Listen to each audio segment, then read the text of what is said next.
哈喽，大家好，我是小猪废皮。今天有3大新闻亮点分享给大家。第一则新闻 ，Semler Scientific 的比特币策略。Semler Scientific 是一家美国上市医疗公司，自5月28日宣布采用比特币资产储备策略以来，已购买了929枚比特币，总金额达6300万美元。此策略灵感来自于 MicroStrategy 的成功经验。该公司通过大量持有比特币，显著提升了股价。Semler Scientific 的股价也因此显著上涨。公司背景 ：Semler Scientific 专注于慢性病的早期检测和治疗。创始人 Herbert Semler 博士的儿子 Eric Semler 在2023年积极参与投资决策，受到 MicroStrategy 董事长 Michael Saylor 的策略启发。Semler Scientific 决定以比特币作为资产储备，以应对经济不确定性。市场反应：自宣布比特币储备策略以来，Semler Scientific 的股价大幅上涨，从5月24日的23.32美元涨至6月12日的40.57美元。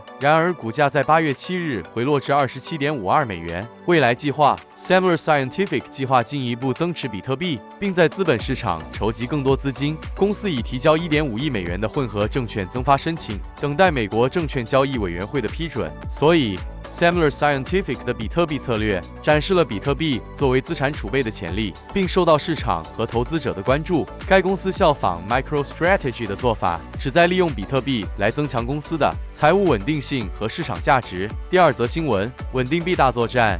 Tether 的好日子是否会到头 ？Tether 最近的财报就像撒下了金币的魔法。2024年 Q2 纯利飙升至13亿美元，上半年利润更是达到52亿美元，每天赚进的钱足以让很多大公司羡慕的睡不着。然而 Tether 的金光闪闪，很快就被一场欧洲的监管风暴暗淡了。欧盟的 MiCA 法案让 Tether 的稳定币在欧洲被迫下架，这让其在欧洲的霸主地位受到挑战。与此同时 ，Circle 的 USDC 却像得到了绿灯，抢走了不少市场份额。在这场稳定币竞赛中 ，USDC 像火箭一样快速上升，特别是在欧洲法规生效后，交易量暴增48%。它还在多条公链上夺得一席之地，尤其是在 Solana 上更是引领潮流。监管压力如同过山车 ，Tether 不仅面临欧洲的监管挑战，还得提防美国的 Lamis-Gillibrand 支付稳定币法案这座监管巨石。如果这个法案通过 ，Tether 的稳定地位可能会受到严重威胁。为了对抗这些挑战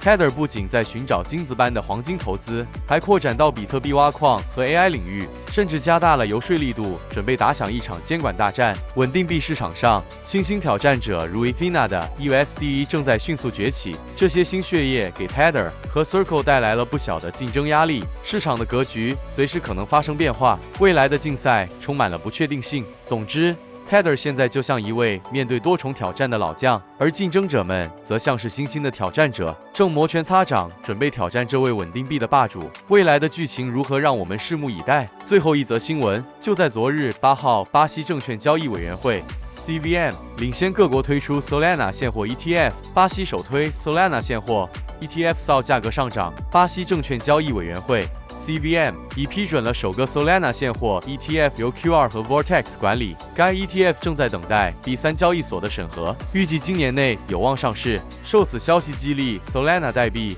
SOL 价格上涨5%，达到155.9美元。比特币和以太坊的价格也有所上扬，显示市场对加密货币的信心依然强劲。美国市场的挑战，美国的 Solana 现货 ETF 仍面临一些挑战，像是去中心化问题。Solana 的去中心化程度和过去的问题可能影响其被视为证券的风险。SEC 监管，如果美国 SEC 批准 Solana 现货 ETF， 可能会引发对其他加密货币 ETF 的申请。缺乏期货支持，目前缺少 Solana 的期货 ETF， 这对现货 ETF 的推出构成障碍。展望未来，尽管巴西在这方面领先，但是 Solana 现货 ETF 在其他国家的推广仍需克服监管和市场挑战。好了，今天就分享到这，喜欢请帮我点赞、订阅、分享吧，谢谢大家。